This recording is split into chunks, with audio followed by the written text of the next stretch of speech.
लोकतंत्र में विपक्ष की क्या भूमिका होनी चाहिए और किस तरह का विपक्ष होना चाहिए। उत्तर प्रदेश में हुए 9 विधानसभा के उपचुनाव ने कल ये दर्शाया, जहां समाजवादी पार्टी और अखिलेश यादव जो विपक्ष के नेता हैं, उत्तर प्रदेश की विपक्ष की सबसे मजबूत पार्टी है समाजवादी पार्टी, उनके कार्यकर्ताओं ने और अखिलेश यादव ने, उनके नेताओं और जो उनके प्रत्याशी थे, उन्होंने ये दिखाया, जहां एक तरफ पूरी तरह से प्रशासन, सरकार, सत्ता,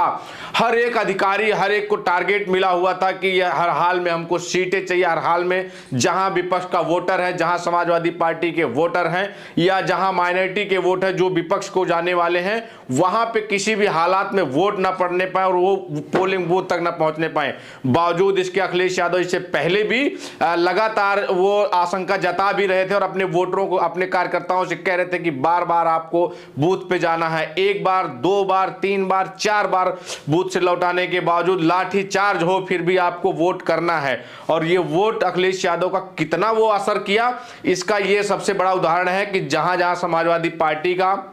गढ़ वाली सीटें जो थी वहां पे वोटिंग प्रतिशत 50-55% के ऊपर गया, लेकिन वहीं जहां भाजपा की जो सीटें थी वहां पे 50% से भी नीचे रहा। गाजियाबाद में 33% तक वोट प्रतिशत रहा। ये अखिलेश यादव और उनका जो विपक्ष है, जिसकी भूमिका होना चाहिए, जो हमारा है उत्तर प्रदेश उपचुनाव में दमदार विपक्ष, जिसकी कहा जाता है कि जितना मजबूत विपक्ष होगा उतना ही सरकार उतने ही बेहतर ढंग से काम करेगी। हालांकि विपक्ष की बात की जाए तो तमाम, जैसे आप जिस तरह से कल जो यहां से तस्वीरें आई, जो फोटो आए, अधिकारी लगातार रोकते रहे और अखिलेश यादव कल हर भूमिका में थे। समाजवादी पार्टी के राष्ट्रीय अध्यक्ष, समाजवादी पार्टी के साथ साथ वो कल पत्रकार की भूमिका में भी नजर आए। हर एक वीडियो पे, हर एक जो है उन पे उनका पूरी तरह से जोर था। हम दिखा रहे हैं कि आज आपको कि जो किस तरह से समाजवादी पार्टी और उनके कार्यकर्ता, उनके नेता कल प्रशासन के दमनकारी जो रवैया था, जिसे लगातार कहा जा रहा है कि लोकतंत्र की हत्या करार दे रही है समाजवादी पार्टी, और उसका एक जीता जागता उदाहरण आपको ये देखिए। ये किसी भी तरह से, जिस तरह से एक महिला, मुस्लिम महिला है, इनके बारे में इन्होंने अपना भी, इनके बारे में आप जब जानेंगे, ये तमाम मुस्लिम महिलाएं हैं, और एक तरफ पुलिस अधिकारी जो अपनी पिस्तौल, अपनी रिवॉल्वर ताने उनके सामने खड़ा है और कह रहा है कि वोट नहीं डालने जाना है, नहीं तो गोली मार देंगे। बावजूद उनके ये महिलाएं 3-3, 4-4 बार कोशिश करने के बाद भी कहा जाता है कि हालांकि ये महिला वोट नहीं डाल पाई, लेकिन डट कर इसने मुकाबला किया। अगले में देखिए इसी तरह की तमाम इस तरह की तस्वीरें देखिए, किस तरह से महिलाओं को, मुस्लिम महिलाओं को रोका गया। ये देखिए पुलिस वाले माइक लेके सामने से मीडिया को भी हटाते नजर आए और ये कतारों में खड़े रहे समाजवादी पार्टी के जो कार्यकर्ता थे, जो नेता थे और जो वोटर थे, और उन्होंने पूरी तरह से अपनी जिम्मेदारी को समझा कि लोग वोट डालना कितना महत्वपूर्ण है। और अखिलेश यादव जो पीडीए का नारा दे रहे हैं, उसमें उन्होंने, उनका भी इस नारे पे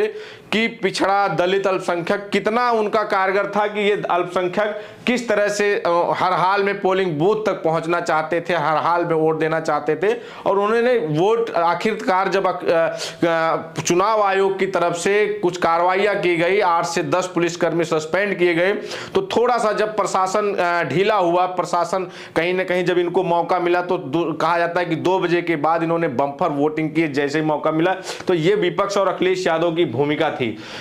दूसरा देखिए, अखिलेश यादव ने ये वीडियो एक अपने ट्विटर हैंडल से उन्होंने एक ये फोटो ट्वीट किया और उन्होंने जो लिखा है कि आप इसमें जो घेरे में आप देख रहे हैं, पुलिसकर्मी ये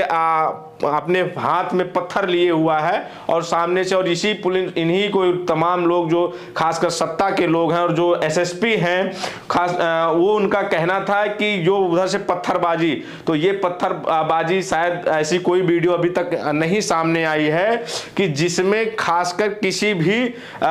किसी भी जो वोटर था या जो वहां के लोग थे, किसी के हाथ में कोई पत्थर लिए हो या डंडा या लाठी का वीडियो है, लेकिन पुलिसकर्मी के हाथ में ये पत्थर है और वो पत्थर लिए सामने से जो लोग हैं उनकी तरफ बढ़ रहे हैं। और दूसरे, इससे पहले जो आपने देखा उसमें जो है पिस्तौल ताने हुए इंस्पेक्टर साहब खड़े हैं। और इसी वीडियो को, इसी फोटो को पोस्ट करते हुए अखिलेश यादव ने लिखा है, जुल्मी हुक्मरानों ने ला दिया है ऐसे हालातों में, पत्थर दे दिया हिफाजत करने वालों के हाथों में, देश कहे आज का और नहीं चाहिए भाजपा। तो ये तस्वीर उन्होंने ये साफ साफ अपने उसमें लिखा है, अपने ट्वीट में, कि पत्थर दे दिया हिफाजत करने वालों के हाथों में। ये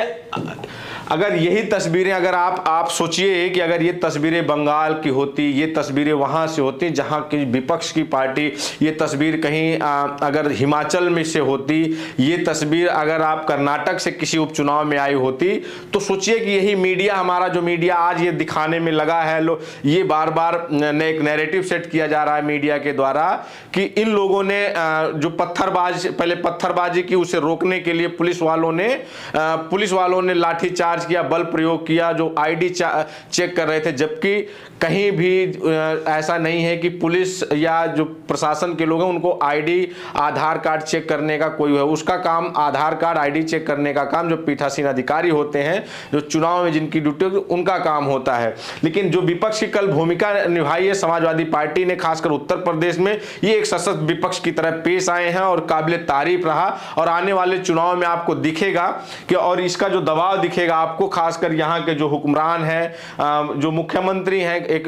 पहली बात तो कहा जा रहा है कि दिल्ली का दबाव, ऊपर से विपक्ष का दबाव, कितना ये झेलेंगे आगे फिर से बात करेंगे। और हम तो चाहते हैं कि लोकतंत्र में इसी तरह का विपक्ष होना चाहिए जो हर तानाशाही का मुंहतोड़ जवाब दे और उसका सामना करे। आप बने रहे हमारे साथ, मिलते हैं किसी और वीडियो में और किसी और मुद्दे के साथ। धन्यवाद।